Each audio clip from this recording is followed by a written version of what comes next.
ఆర్జికర్ వైద్యురాలిపై అత్యాచారం హత్య ఘటనకు నేటితో ఏడాది పూర్తయింది. నమన్నా అభియాన్ పేరుతో పశ్చిమ బెంగాల్ జూనియర్ వైద్యులు ఆందోళన చేపట్టారు. జూనియర్ వైద్యుల ర్యాలీకి పోలీసులు ఆంక్షలు విధించారు. ఆంక్షలు ఉల్లంఘించడంతో పోలీసులు ఆందోళనకారులపై లాఠీచార్జ్ చేశారు. కోల్కతా సిటీలో పరిస్థితి ఉద్రిక్తంగా మారింది. మృతురాలి తల్లిదండ్రులు గాయపడ్డారని బీజేపీ నేత సువేందు ఆరోపించారు.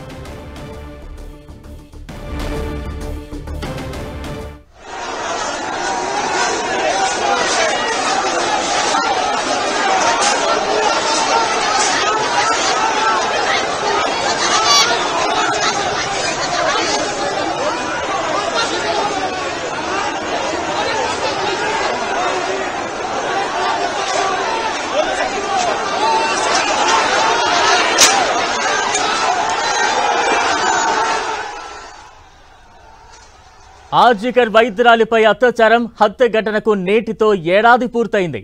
నమన్నా అభియాన్ పేరుతో పశ్చిమ బెంగాల్ జూనియర్ వైద్యులు ఆందోళన చేపట్టారు. జూనియర్ వైద్యుల ర్యాలీకి పోలీసులు ఆంక్షలు విధించారు.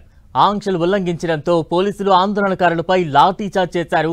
కోల్కతా సిటీలో పరిస్థితి తీవ్ర ఉద్రిక్తంగా మారింది. మృతురాలి తల్లిదండ్రులు గాయపడ్డారని బీజేపీ నేత సువేందు ఆరోపించారు.